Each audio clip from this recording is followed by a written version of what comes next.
This is Investment Perspectives with Brad Kimes. Daily live streaming interactive. Featuring Mrs. Backup. Subscribe, hit the notification, smash the likes. Now, here's Backup Brad Kimes. Come on in. Good morning, everybody out there in the XRP community. Thanks for coming back to Investment Perspectives. I'm Bradley Kimes. You can follow me on Twitter. There it is right there and on the screen.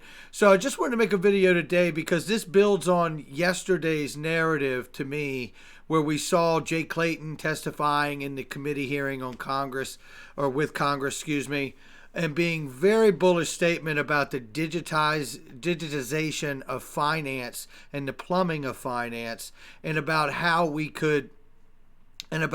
need to embrace it and not fight it, because it will just innovate around us.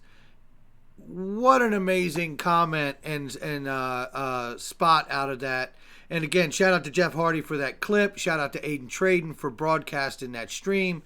And let's get into some of the things that we see today that are just continuing to show the big companies won't stop coming in and setting up shop. Okay, so first of all, Bank XRP, great to see this post here, reminds us that Bank of America, Ripple Cross-Border Solution, Ripple's Distributed Ledger Solution remedies legacy correspondent banking infrastructure challenges, provides bi-directional messaging to enhance payment tracking, data transmission, and enables enhanced certainty in settlements. So thank you for that, Bank XRP. I want to keep moving because there's a few other things I want to show here. You guys are welcome to go here, open these up, and see all of these. I'm just touching on the things here.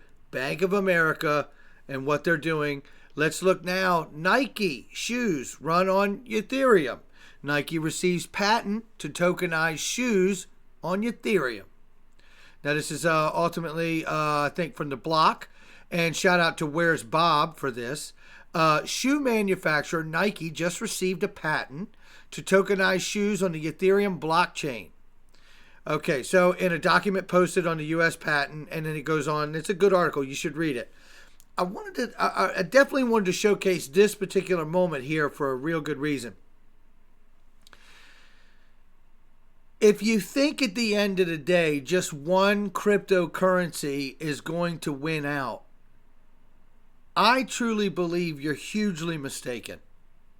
Now, I know I primarily do my channel on XRP, but it's not because I'm a maxi of XRP. I am hugely bullish on the entire crypto space and a lot of different assets in the space. The reason I primarily cover XRP is because I've said many times on this channel that I believe XRP will not just be another digital asset in this space, but it will be a digital asset that is a part of the framework of this space. I'm going to play you a clip in just a second here that I believe is going to reinforce that exact point to all of you. Looking at this, I see to myself, oh wow, good for Ethereum. I love it.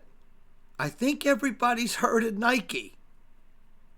Big companies are continuing to move into this space and to set up shop and to alter or change or shift their business models in order to align themselves to where this digital space is headed. If Nike did it, who are we waiting for now to do it? Under Armour, right? Reebok. These are the things I start to look for as a fundamental investor. Go, wow, this is a big deal. You know, for Nike to get into this tokenized game says a lot to me. And what I look for to follow this is the competitors to Nike, right, that are in the same space, and look for them to begin to do the same thing. I'll touch on something else too. Just a couple weeks ago, I was with my oldest brother. We went and had lunch somewhere, and we reached into the little drink cooler, and we both wanted a bottle of water. Got 2 bottles of water, pulled them out. We got down, sat on the table, and when we sat down at the table, I looked at the top of the cap, a bottle of water, and I noticed I saw the symbol of a token. I was like, wow, what is this? And I believe it was Aquafina water, I believe it was. And it had Pepcoin. Pepcoin. Little did I know, I guess Pepsi, the company, owns Aquafina possibly, or maybe I've got the company wrong, but whatever the bottle of water was, it's owned by the Pepsi Corporation. And on top of it was a Pepcoin token and how it could be redeemable underneath the cap. And I was like, wow. I showed it to him. He saw it. And we both were like, man, these are the things that we want to see of large companies starting to integrate the tokenization of their own products, their own offerings, right? In the manner of tokenization, because they are well aware of the fact that this is not going back the other way. So as it goes to Nike, congratulations to them for getting in on the tokenization game. And I can't wait to see how long it takes before other players in that space begin to come in and tokenize and set up offerings to their products, services. So let's keep this going. Shout out to Alex Yeet, and shout out to James Malpass, who recently started his own channel and is crushing. Go check out James Malpass's channel. Give him a like and subscribe. And also, we got another new member that's out here in the XRP YouTube crypto space. It's XRP Crypto Wolf. Shout out to you, XRP Crypto Wolf. You are an amazing contributor to this community, and what you've offered to date has been remarkable offerings of contribution of information to this space. I'm so excited about your channel as well. Keep rocking, brother. It's going to be amazing. And let's take a look here from Margine. So thank you for this post here. This is from a while ago. I had seen it a while ago when it came out. But I want you to listen to the BlackRock CEO Lawrence D. Fink and what he says here in this short 44-second clip here. Let's take a listen to this. This is pretty nice. And just to set this up, he's talking about how to look at the advantages of a cryptocurrency or the use of tokens or utility tokens or some kind of digital currency to be able to save money when it comes to democratizing the exchange of foreign currencies. Sound interesting? Sound familiar? Might you know of a token that could do that? Let's take a listen to what the CEO of BlackRock says on crypto. And when you think about all the people who send money, they may work in one country, send money back home. They generally do that through organizations that charge 5 to 10%. Yeah. There is a need, whether it's a Libra or something else, to democratize the exchange of foreign currencies. Today, with computers and electronic market, there shouldn't be that. It should be 10 basis points, 5 basis points. That it's not sense. Percent. And so I actually believe the idea around Libra, I don't think we need to create a new currency, but the technology to instantaneous calibrate all the currencies, that should be done. And when you Now I want you to just take that in for a second. Now we know, okay, hearing him say that, now listen, we know what XRP can do, right? We know that he just described the exact use case of XRP and what it can do.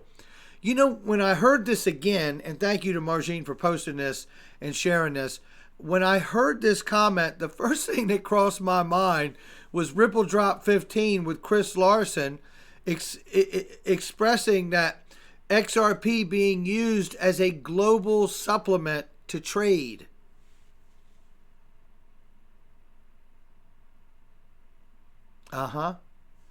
Let's keep going.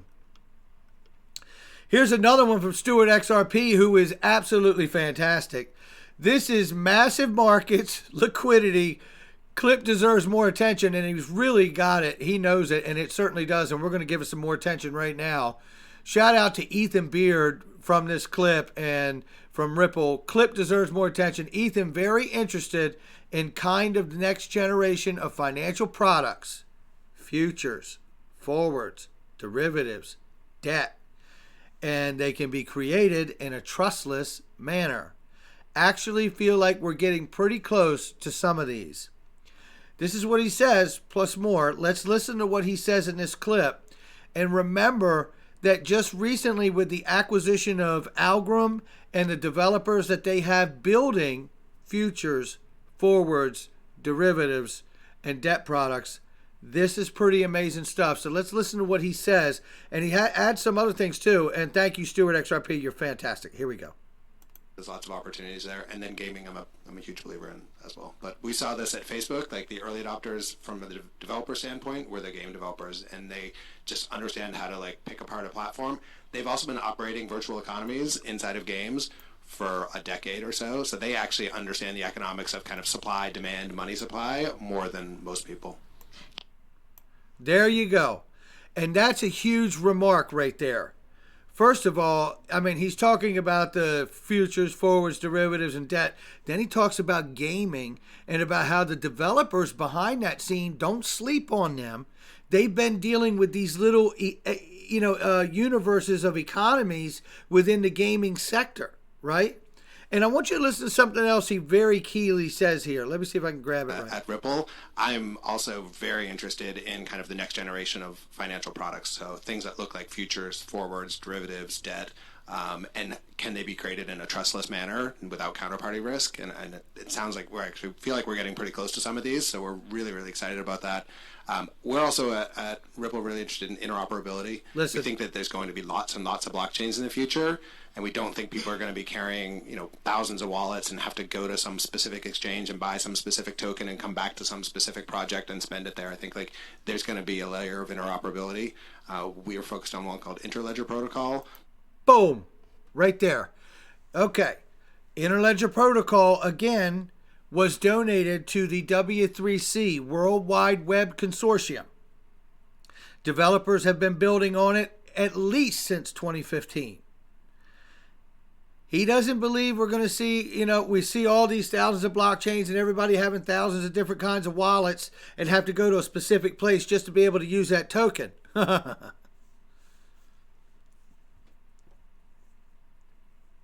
Is it hitting you? This is why I say again, XRP was not going to only be a digital asset in this space. It is going to be a digital asset that is a part of the framework of this space. I firmly believe, and I'm going to say it here again, I firmly believe that at some point the ILP, the Interledger Protocol, which has been donated to the W3C, which is the International Consortium of the Internet for Standards and Compliance, will be adopted and deemed a public good just as the Internet is. If you go that step and speculate that far like I am right now, what he's saying makes a whole lot of sense now, doesn't it? Obviously, that's my speculation. But I'm just saying, take that, allow yourself to think it for a second and speculate on that, and listen to what he says there. Listen to what he says right there. Without counterparty risk, and it sounds like feel like we're getting pretty close to some of these. So right we're here. Really, really excited about that. We're also at Ripple really interested in interoperability. We think that there's going to be lots and lots of blockchains in the future, and we don't think people are going to be carrying thousands of wallets and have to go to some specific exchange and buy some specific token and come back to some specific project and spend it there. I think like there's going to be a layer of interoperability. We are focused on one called Interledger Protocol, but we think this. There you go. Right there. Just wanted to give you that again. Shout out to Ethan Beard for laying it down.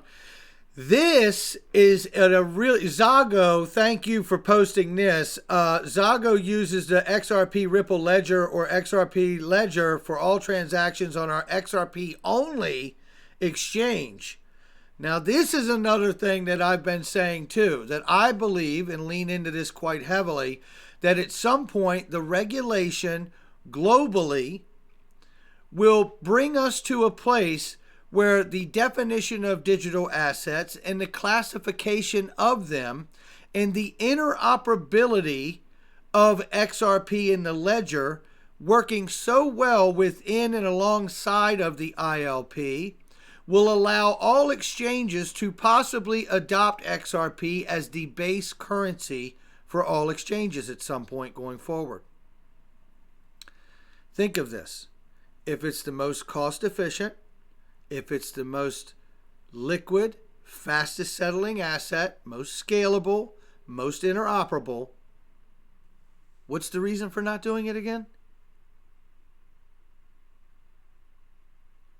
All right, guys, I'm going to leave it right there. And if you want to, go read more about the layout and you want to find out more about the XRP Ledger, this article is fantastic.